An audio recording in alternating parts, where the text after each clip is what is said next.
नमस्कार दोस्तों, मेरा नाम है अनिश। पिछले वीडियो में हमने देखा कि कैसे 1974 में भारत ने छोटे लेवल पे अपना पहला परमाणु परीक्षण किया। इस वीडियो में हम जानेंगे कहानी पोखरण 2 की, ऑपरेशन शक्ति की।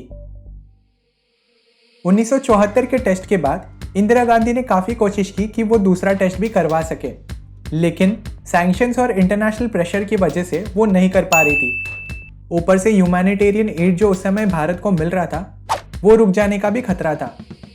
इंदिरा गांधी के बाद जब मोरारजी देसाई की सरकार बनी और उसके बाद जब राजीव गांधी की सरकार बनी, इन्होंने कुछ खास ध्यान दिया नहीं इस बात पर।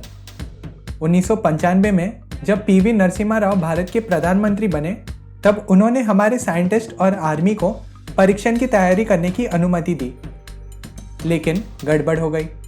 अमेरिका की इंटेलिजेंस CIA इन्होंने खासकर भारत पर अपनी सैटेलाइट्स लगा रखी थी और इन सैटेलाइट्स की मदद से हमारी परीक्षण को लेकर जो तैयारी चल रही थी वो पकड़ी गई और परीक्षण को रोकना पड़ा।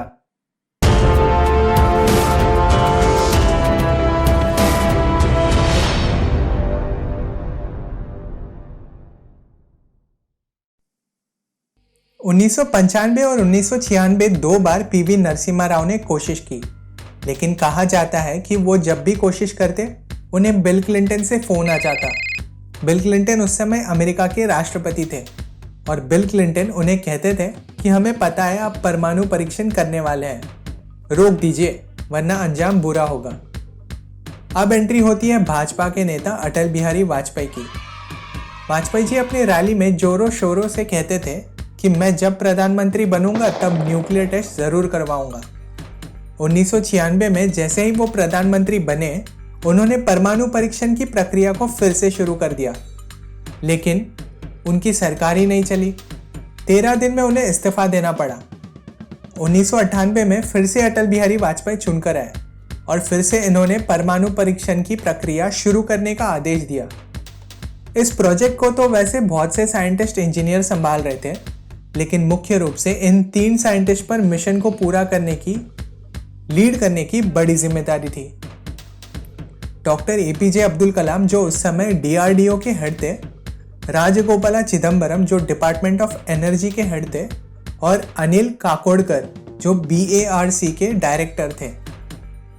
इस बार का परीक्षण उतना आसान नहीं था, क्योंकि पाकिस्तान की इंटेलिजेंस ISI, अमेरिका के इंटेलिजेंस CIA और उनके सैटेलाइट्स सारे भारत की ओर नज़र लगाए बैठे थे।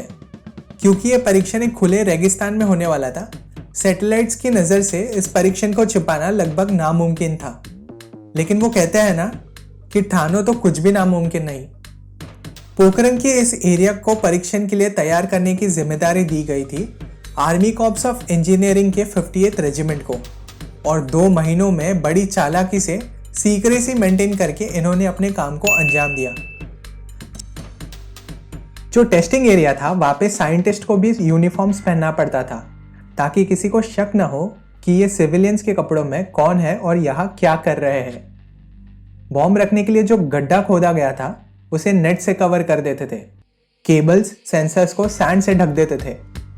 सैटेलाइट से बचने के लिए सारा काम रात में किया जाता था और सुबह होने से पहले सारी चीज़ें फिर से पहले जैसी की जाती थी।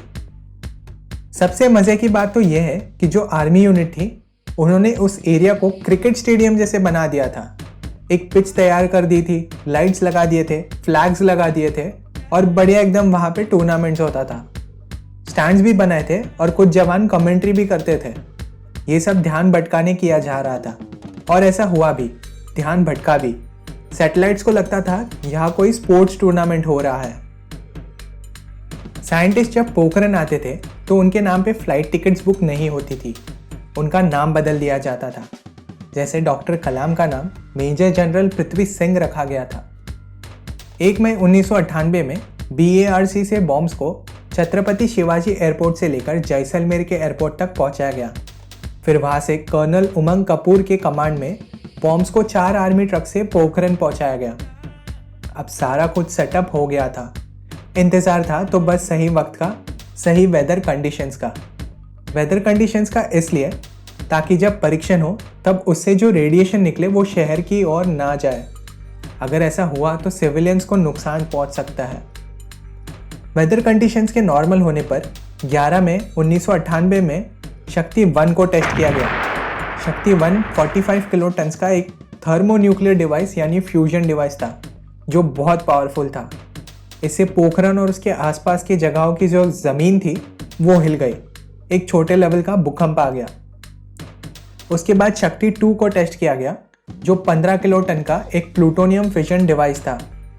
फिर शक्ति 3 को टेस्ट किया गया जो 0.3 किलो टन्स का था। ये भी एक प्लूटोनियम फिशन डिवाइस था। इसी दिन शाम को अटल बिहारी वाजपेयी जी ने कॉन्फ्रेंस बुलाया और दुनिया के सामने ये बात कह दी कि भारत ने सफलतापूर्वक परमाणु हथियार का परीक्षण कर लिया है। 13 मई 1998 को फिर से 2 टेस्ट किए गए, शक्ति 4 और शक्ति 5, जो 0.5 और 0.2 किलो टन्स के थे। मगर 13 मई को अमेरिका ने भारत पे सैंक्शंस लगा दिए और जो ह्यूमैनिटेरियन एड थी उसे भी रोक दिया। $142 मिलियन की एड रोक दी गई। एयरक्राफ्ट, वॉरशिप्स, वेपन के एक्सपोर्ट्स पर बैन लगा दी। अब भारत किसी भी देश से कुछ भी नहीं खरीद सकता था। जितने भी इंटरनेशनल एजेंसीज थे जिनसे भारत को मदद मिलती थी, जैसे वर्ल्ड बैंक हुआ, उन सब पर रोक लगा दी। 1974 में परीक्षण में हमने कहा था कि हमने परीक्षण किया है, लेकिन अब हमने ऑफिशियली ये कह दिया कि हमने परमाणु हथियार बना लिए हैं और हम इसका इस्तेमाल कर सकते हैं। अब उन 5 UN सिक्योरिटी काउंसिल के अलावा भारत एक अकेला देश था जिसके पास अब परमाणु हथियार थे। इसके 2 हफ्ते बाद 28 मई 1998 में पाकिस्तान ने न्यूक्लियर टेस्ट कंडक्ट किया और पाकिस्तान 7वां देश बन गया जिसके पास अब परमाणु हथियार थे। 5 सालों तक हमें सैंक्शंस की वजह से काफ़ी तकलीफ़ें हुई, लेकिन हमारे डिप्लोमेट्स और नेताओं की मदद से हमने दुनिया को यकीन दिला दिया कि भारत इन परमाणु हथियार का उपयोग गलत तरीके से कभी नहीं करेगा। 1999 को जब कारगिल युद्ध हुआ तब सबको लगा कि भारत अपने परमाणु हथियार का इस्तेमाल करेगा, लेकिन हमने ऐसा नहीं किया। परमाणु हथियार हमने सिर्फ आत्मरक्षा के लिए बनाए हैं। भारत कभी भी पहले इन हथियारों का उपयोग नहीं करेगा। तो आई होप इस वीडियो में आपने पोखरण 2 के बारे में बहुत कुछ जाना होगा। ऐसे ही कुछ इन्फॉर्मेटिव वीडियोस के लिए इस चैनल को सब्सक्राइब करिए, बेल आइकन पे क्लिक करिए ताकि आपको लेटेस्ट वीडियो की नोटिफिकेशंस मिलती रहे। तो बस यार, आज के लिए इतना ही। Thank you for listening. जय हिंद।